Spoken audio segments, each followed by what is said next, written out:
সাধারণত টেস্ট ম্যাচে এরকম ঘটনা ঘটে না। ব্যাপারটাকে আপনারা কাকতালীয় বলতে পারেন। কেন?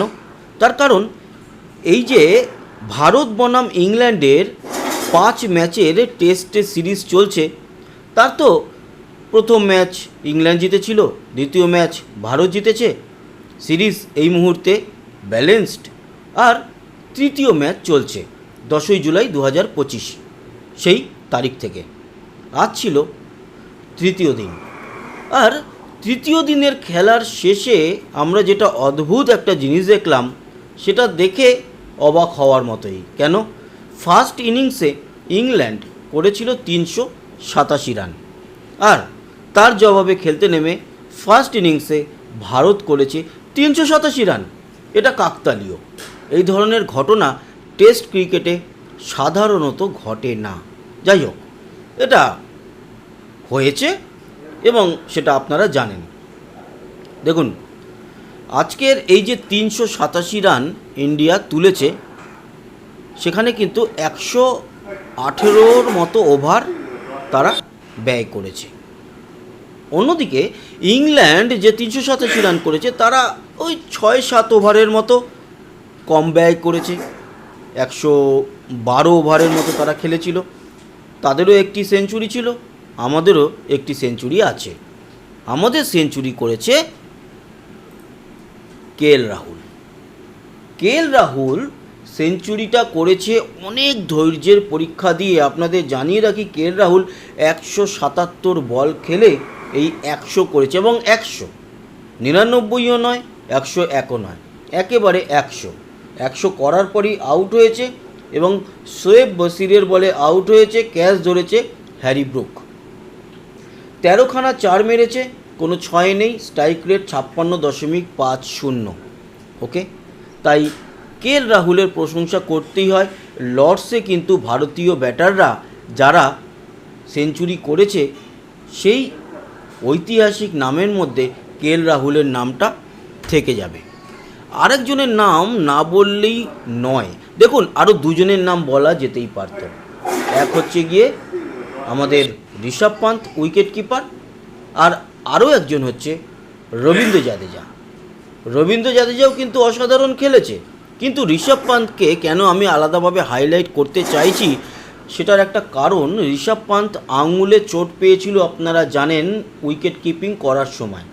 একটা সময় কনফিউশন তৈরি হয়েছিল যে ঋষভ পান্থ ব্যাট করতে পারবে কি পারবে না। সেই জায়গায় দাঁড়িয়ে ঋষভ পান্থ নেমেছে, এবং ঋষভ পান্থ যেই ইনিংসটা খেলেছে সেটা হচ্ছে 74 রানের অনবদ্য একটা ইনিংস। বল সে ফেস করেছে 112, 8খানা 4 এবং 2খানা 6। স্ট্রাইক রেট হচ্ছে গিয়ে 66.07। আর রবীন্দ্র জাদেজার কথাও বলি, মাত্র 2 রান কম করেছে, আউট হয়েছে। রবীন্দ্র জাদেজা 72 রান করেছে 131 বলে, 4টে 4 মেরেছে, কোনো 6 নেই, এবং 32.97 হচ্ছে রবীন্দ্র জাদেজার স্ট্রাইক রেট। তাই জন্যই আমি রবীন্দ্র জাদেজার থেকেও বেশ খানিকটা এগিয়ে রাখলাম হচ্ছে ঋষভ পান্থকে। ওকে, এবার আমরা চলে আসি ম্যাচ সামারিতে বা স্কোর কার্ড, যেটাই আপনারা বলুন না কেন।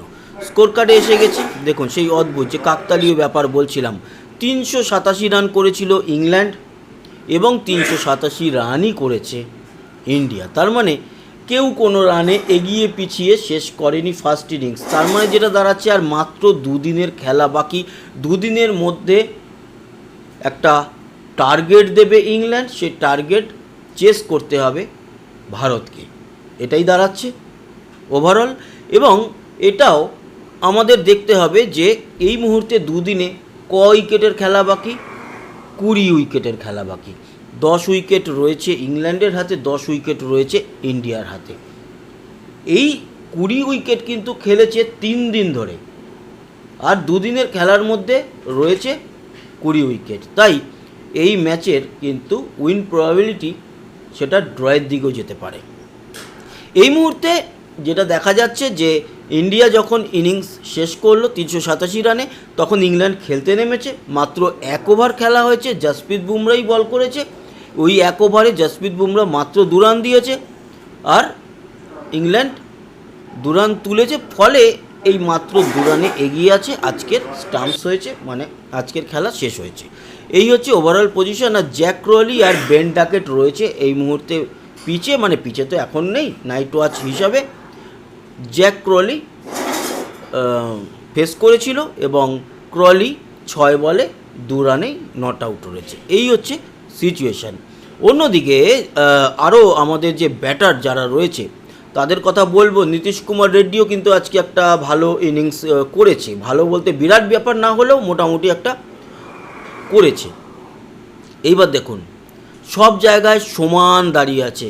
33% জেতার চান্স ইংল্যান্ডের, ড্র হওয়ার চান্স 30 আর ইন্ডিয়া 37। এটা আমি টোটালটাই 33.3 বলবো, কারণ সবার সমান এখন জায়গা। ইংল্যান্ড, ইন্ডিয়া এবং মাঝখানে ড্র, তিনটে যে অ্যাঙ্গেল, সেই অ্যাঙ্গেলেরই কিন্তু এই মুহূর্তে সমান পজিশান। আর তার জন্যে 387 বনাম 387 এই লড়াই। ওকে, আমরা আমাদের ইন্ডিয়ার ফার্স্ট ইনিংসে যাব। কালকে 53 রানে কে এল রাহুল নট আউট ছিল, আর করুণ নায়ার আউট হয়ে গেছিলো 40 রানে। 13 রানে যশস্বী জয়সওয়াল আউট হয়ে গেছিলো, শুভমান গিল 16 রানে আউট হয়ে গেছিল। ওকে, ব্যাট করছিল হচ্ছে কে এল রাহুল আর ঋষভ পান্ত। আজকে খেলতে নেমে কে এল রাহুল 53 থেকে 100 নিয়ে গেছে নিজের ইনিংস। কে এল রাহুলকে নিয়ে আলাদা বলেছি কথা। ঋষভ পান্ত 74, ঋষভ পান্তকে নিয়েও আলাদা কথা বলেছি। রবীন্দ্র জাদেজাকে নিয়েও বলেছি, রবীন্দ্র জাদেজাও কিন্তু ওই 131 বলে 72 আলাদাভাবে বলেছি। তারপরে যেটা উল্লেখযোগ্য সেটা হচ্ছে নীতিশ কুমার রেড্ডি 91 বলে 30 রান, 4টে 4, 32.97 হচ্ছে স্ট্রাইক রেট।